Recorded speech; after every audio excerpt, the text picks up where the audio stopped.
제 이름은 오오시로 유이, 43살의 평범한 가정주부입니다. 이번엔 우리 가족이 당한 범죄에 대한 이야기입니다. 요즘엔 어딜 가나 위험이 도사리고 있잖아요. 이 이야기를 들은 여러분도 안전의식을 가지셨으면 좋겠습니다. 저희는 4인 가족으로 주택가의 단독주택에서 아주 평범하게 살고 있습니다.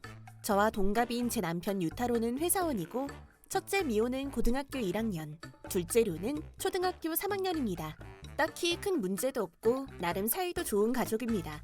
딸은 한창 사춘기를 겪고 있지만 반항도 심하지 않고 꽤 긍정적으로 지내주어서 고마울 따름입니다. 그럼 이번 이야기의 주인공을 소개하겠습니다. 마키지마 씨, 안녕하세요. 저녁 반찬을 좀 많이 만들었는데 괜찮으시면 드셔보세요. 아이고 이런, 정말 고마워요. 음식 솜씨 좋은 오시로 씨가 만들었으니 맛있겠네요. 마키시마 씨는 우리 집의 옆집에 살고 계신 동네 할아버지인데 연세는 70 정도 되셨습니다. 예전에 할아버지가 운영하시는 서예교실에 아이들을 보냈었는데 그때부터 서로 좋은 이웃으로 지내오고 있습니다. 엄마, 이거 봐. 할아버지가 귤을 이렇게나 많이 주셨어. 어머나, 그럼 우리도 감사 인사를 드려야지. 오늘 만든 카레 좀 가져다 드려야겠다. 나도 갈래. 할아버지 보고 싶어. 그래. 그럼 다 같이 가자. 따뜻하고 다정다감해서 아이들도 할아버지를 잘 따랐고 사이좋은 이웃사촌처럼 잘 지내고 있답니다. 그러던 중 평화로웠던 이 일상을 위협하는 존재가 나타났습니다. 그 사람의 정체가 더 충격적이었는데, 여보, 그 사람 그냥 두면 안 되겠어. 그 사람 행동이 너무 막무가내잖아. 그치? 저번에 나도 잡혔었고 진짜 심하긴 해. 료도 무서워하더라고. 근데 다른 방법이 없잖아. 우리가 경찰을 상대로 뭘 하겠어. 전에 일하던 분은 참 좋았었는데 파출소에서 일하는 사람이 바뀐 건가? 아마 그런 거겠지. 나이도 젊어 보이던데. 어떻게 고소할 방법이 없을까? 근데 고소해봤자 소용은 없을 거야. 그 사람은 공무원이잖아. 기껏해야 구두주의 정도로 끝나겠지. 진짜 위법 행위를 하지 않는 이상. 국가 권력을 가진 조폭이라더니 진짜네. 네, 그 사람의 정체는 바로 경찰이었어요. 약 한 달 전부터 그 사람의 모습이 자주 보이곤 했습니다. 항상 경찰 제복을 입고 있었고 나이도 20대 중반 정도로 보였어요. 이름은 야부라고 하더군요. 근데 문제는 이 사람이 너무 난폭하다는 거예요. 저번에 야근을 끝내고 집에 오던 남편에게 야재, 잠깐만. 불심 검문해야 되니까 가지고 있는 거 다 꺼내봐. 불심 검문은 그렇다 쳐도 말투가 너무 막무가내였고 아무 거리낌 없이 가방 속을 헤집어 놓고는 다 끝나면 휙 던져주기까지 했거든요. 아무것도 없네. 미안. 이만 가봐. 그리고 저희 둘째가 다 놀고 집에 오고 있었는데, 아이, 거기 너! 이런 시간에 싸돌아다니지 말란 말이야. 죄송해요.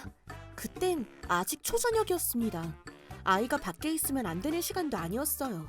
갑자기 어른에게 홀이 나서 아들도 너무 겁이 났다고 합니다. 어느 날은 제가 길모퉁이를 돌아가려는데 자전거를 탄 그 경찰관과 딱 마주쳐서 치일 뻔한 적이 있었어요. 근데 아줌마, 죽고 싶어 환장했어? 정신 차려! 라면서 소리를 지르고는 휙 가버렸어요. 양아치랑 별반 다를 게 없더라고요. 저희뿐만 아니라 다른 주민들에게도 이 모양이다 보니 그는 이 동네의 진상으로 유명해져 버렸습니다. 그리고 결정적인 사건이 일어나고 마는데, 일하는데 미안해요. 그 경찰이 또 사고를 쳤어요. 이번엔 무슨 일인데? 이번엔 미호가 걸렸어. 불심 검사라도 당했다는 거야? 걘 아직 여고생인데. 그런 거면 차라리 낫지. 우리랑은 사정이 좀 다르다고 해야 하나. 무슨 말이야 그게? 아무래도 미호가 헌팅을 당한 것 같은데. 뭐? 경찰관한테? 확실하진 않아. 미호가 좀처럼 말을 안 해줘서. 미안, 내가 지금 일해야 돼서 나중에 말해줘. 퇴근하고 들을게.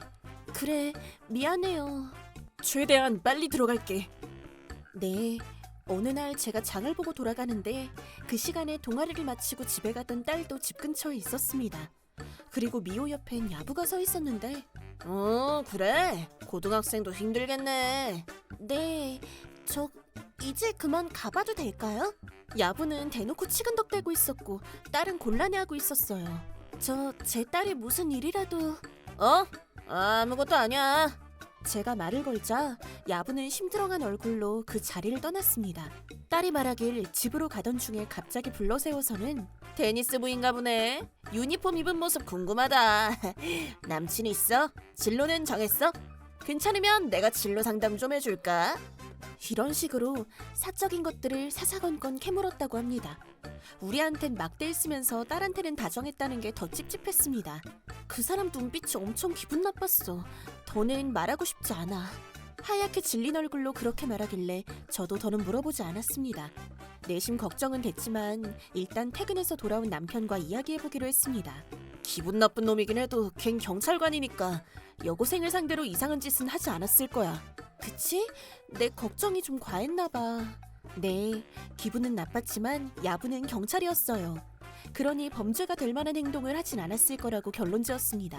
하지만 그 경찰은 결국 우리의 상상을 뛰어넘는 행동을 하고 맙니다. 그 일이 있고 나서 며칠 후 저녁 준비를 하고 있었는데 딸한테서 전화가 왔습니다. 엄마, 빨리 좀 와봐. 마키즈마 할아버지가 위험해. 무슨 일인데? 나중에 말할게. 지금 바로 할아버지 집으로 와줘.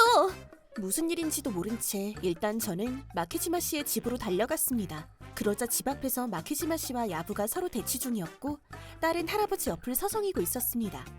잠시만요. 이게 대체 무슨 일이죠? 당황스러웠던 저는 일단 딸의 말을 들어보기로 했습니다. 딸은 평소처럼 집에 돌아가고 있었는데 마키지마 씨 집 앞에서 또다시 야부를 만나게 됐습니다. 그런데 요즘 역 주변 가게에 도난 사건이 잦아져서 말이지. 미안한데 몸수색 좀 할게. 그러더니 야부는 손으로 딸의 가슴과 엉덩이를 만지기 시작했습니다. 명분은 몸수색이었지만 그건 누가 봐도 다른 속셈이 있다고밖에 보여지지 않았습니다. 순간 공포에 사로잡힌 딸은 그만하세요! 라고 외쳤습니다. 하지만 거부하는 딸에게 야부는 그러면 안 되지. 경찰의 업무를 방해하는 건 죄라고. 라고 하며 딸을 협박한 것입니다. 그러던 중 마침 마키지마 씨가 현관문을 열고 나오면서 뭐 하는 짓이야? 미호가 싫다잖아. 지금 당장 그 손 치워. 라고 하며 둘 사이를 막아준 겁니다. 딸의 이야기를 들은 저는 야부를 노려봤습니다. 딸은 몸을 덜덜 떨며 제 등 뒤로 숨었습니다.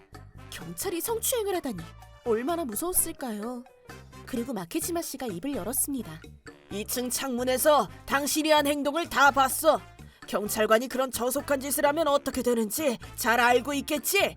하지만 야부는 코웃음을 치며 정색했습니다. 저속한 짓? 뭐라는 거야? 난 내 임무를 수행한 것뿐이라고. 내가 저 여자애한테 그랬다는 증거 있어? 이건 꼭 범인들이 변명할 때의 말투였어요.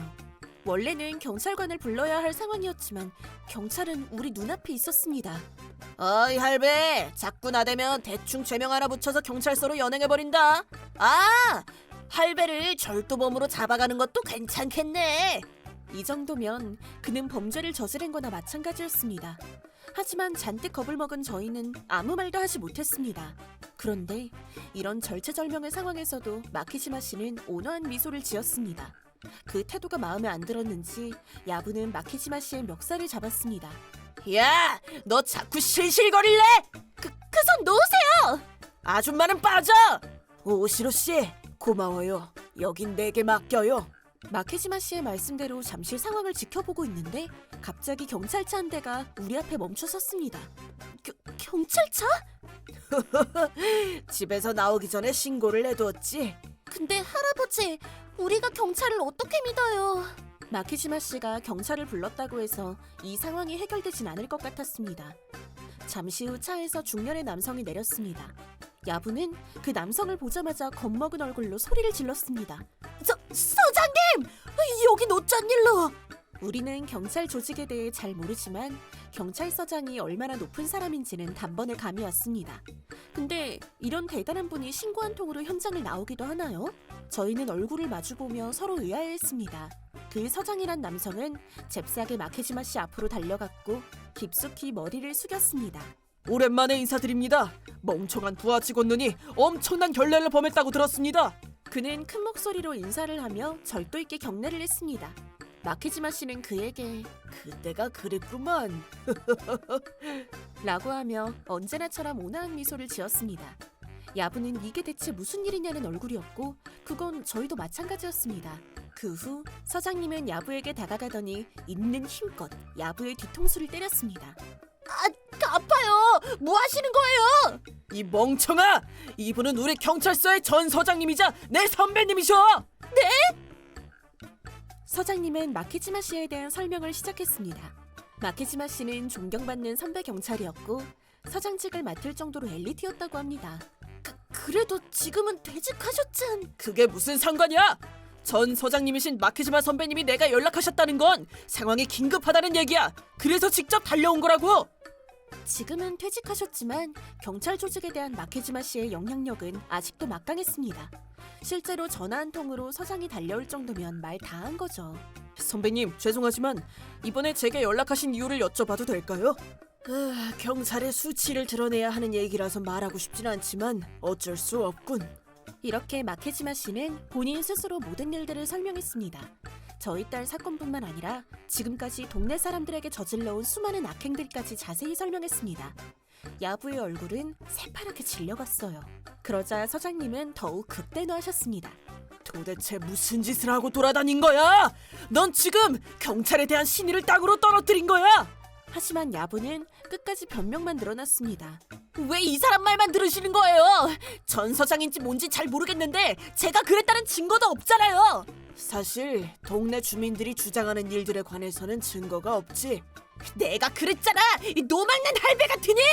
야부의 폭언에 서장님은 한 번 더 뒤통수를 때렸습니다. 왜 하필이면 이런 사람을 경찰로 채용한 걸까요? 일본의 앞날이 너무 걱정됐습니다. 하지만 마케지마 씨는 여전히 미소를 지으며 야부를 압박해갔습니다. 그래서 결국 어떻게 됐어? 마케지마 씨가 단호하게 한마디 하셨어. 아마 이번 사건은 현관 앞에 설치한 CCTV에 다 찍혀있을 거라고. 역시 전 서장님의 포스 대단해! 그래서 찍혀있었어? 제대로 찍혀있었지. 찍소리도 못하게 찍혀있었어. 정말이지 미호가 너무 불쌍하더라. 그렇군. 내가 거기 있었으면 당장에 그놈을 패 죽였을 텐데. 뭐 결국에는 경찰 측도 큰 타격을 입게 될 것 같아. 진짜 대박이었어. 경찰이 경찰차로 연행돼 가다니. 이건 뭐랄까? 평생에 볼까 말까한 장면이었지? 잘 됐지 뭐. 드디어 그 미친 경찰관을 응징했으니 속이 다 시원하네. 근데 마키시마 씨가 전 서장님이셨구나. 전혀 그렇게는 안 보였는데 말이야. 나랑 미호도 깜짝 놀랐어. 근데 서장님이 연신 고개를 숙이고 절절매더라고. 현역 시절에는 분명 굉장히 무서운 선배님이었을 거야.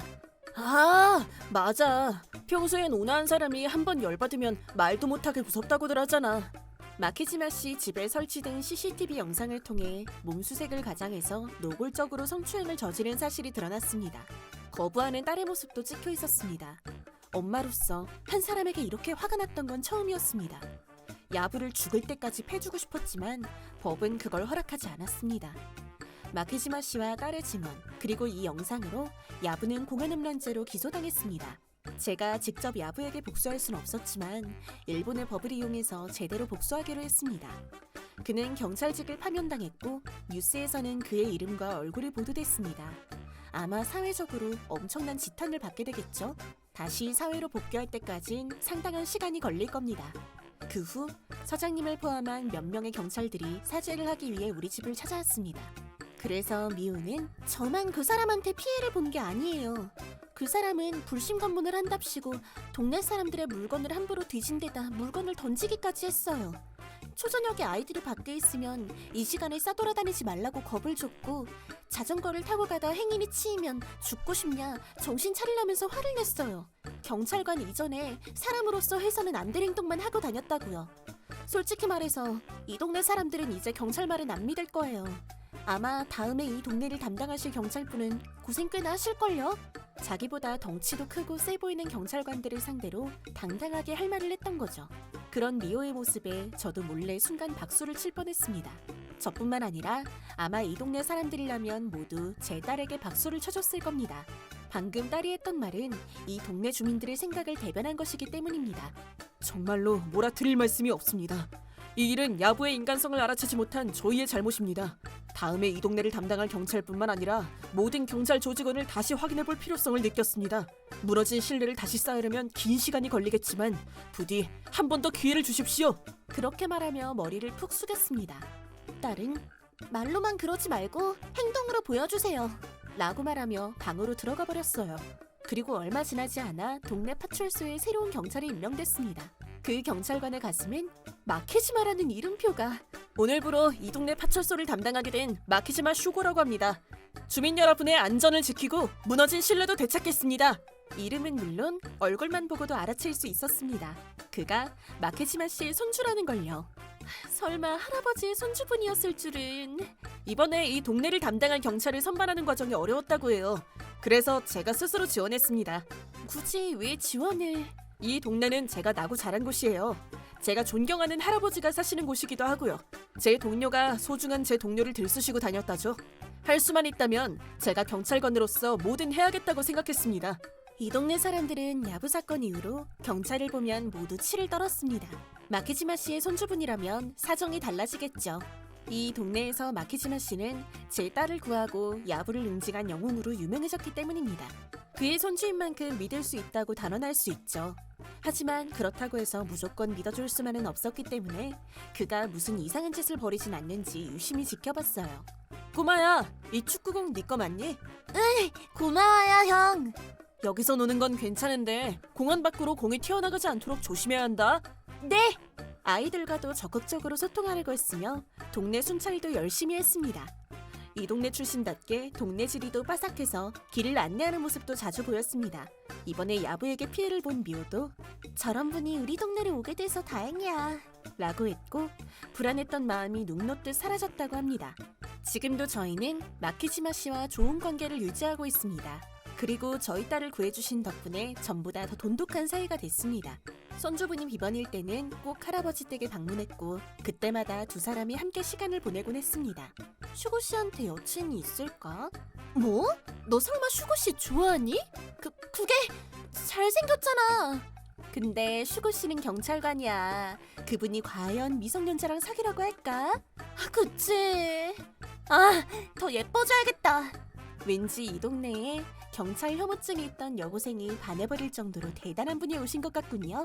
어쩌면 이 동네 모든 여고생들의 마음으로 훔칠 것 같은 예감? 막 이래.